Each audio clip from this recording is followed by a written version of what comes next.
A principios del siglo pasado, un emprendedor visionario, entonces radicado en Londres, está a punto de triunfar con tan solo su voluntad por bandera.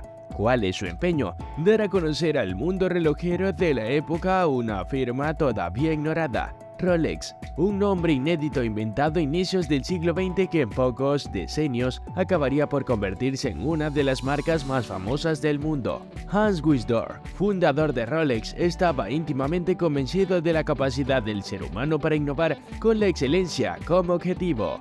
Bienvenidos a un nuevo video. En este conoceremos el arduo camino que llevó la marca Rolex antes de darse a conocer en todo el mundo y cómo fue el proceso de tan fina maquinaria. Quédate con nosotros y suscríbete al canal para descubrir esta maravillosa historia. En 1905, a los 24 años, Hans Wilsdorf fundó en Londres una empresa especializada en la distribución de relojes. El joven empezó a soñar con un reloj para llevar en la muñequera, aunque por aquel entonces los relojes de pulsera no eran muy precisos.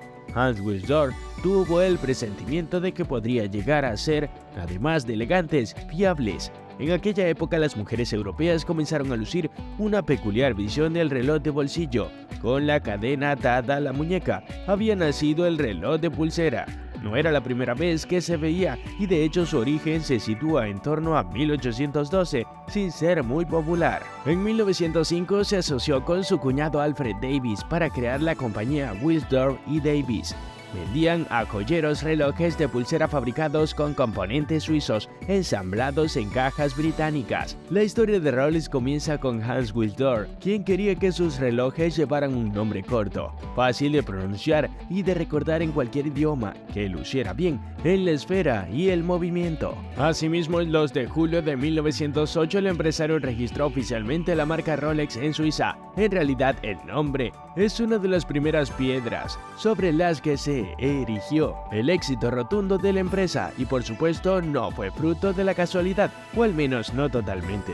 Wilsdorf tenía la idea muy clara de buscar una palabra breve, sonora, fácil de pronunciar en cualquier idioma. Aunque registró su nombre en Suiza en el año 1908, no lo hizo en el ámbito internacional hasta el año 1913. Uno de los movimientos, claro, fue poder estampar el nombre en sus relojes. Los relojes ya no podían poner el suyo propio en las esferas de los relojes de pulsera, lo cual al principio causó recelo. Para empezar hizo incluir el nombre Rolex en un reloj de cada caja de 6, esperando que ese único reloj pasase desapercibido y se vendiese igualmente a pesar de llevar el nombre. Poco a poco me fui atreviendo a incluir el nombre en 2 piezas y después de varios años en 3 piezas, decía en sus escritos, y de ahí a la eternidad. El cronometraje de precisión era uno de los mayores atractivos de los relojes de pulsera, y Wilsdorf no solo sabía esto, sino que era una de las características que protegía con más celo. Su insaciante búsqueda de la precisión cronométrica daría resultado rápidamente, ya que en 1910 un Rolex se convirtió en el primer reloj de pulsera en obtener el certificado suizo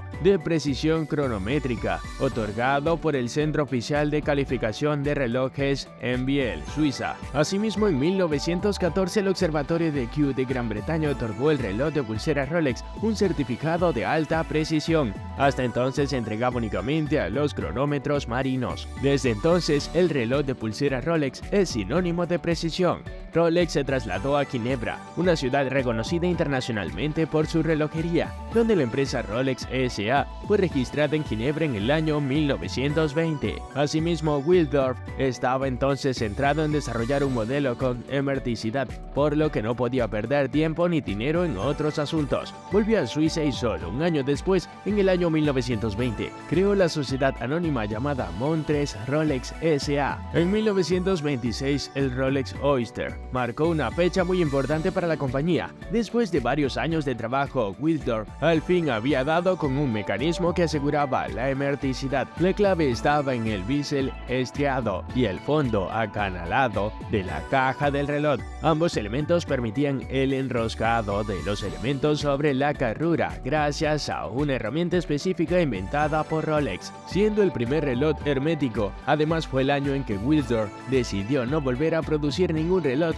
que no llevase el nombre Rolex. tanto en la esfera como en el movimiento y la caja. El fundador de Rolex era, además de alguien que obviamente sabía mucho de relojes, un auténtico experto en publicidad, aunque el concepto imperante en aquella época diste mucho del actual, y era consciente de que el Oyster también generaba escepticismo, ya que se dudaba que un reloj de pulsera fuese de verdad hermético, que en él no pudiesen entrar partículas tan diminutas como las que compone el polvo o gotas de agua. Asimismo, aprovechando el auge de la natación como parte de los Juegos Olímpicos, Wilsdorf tuvo una brillante idea. Mercedes Glades era una joven secretaria británica que ya había despuntado en natación. Nacida en una familia humilde de Brighton, hija de un panadero inmigrante alemán y una profesora de idiomas, no contaba con un aval financiero ni con un apellido de valor, pero estaba a punto de hacer historia. Y es que en el año 1923 se convirtió en la mujer que pasó más tiempo nadando en el río Támesis,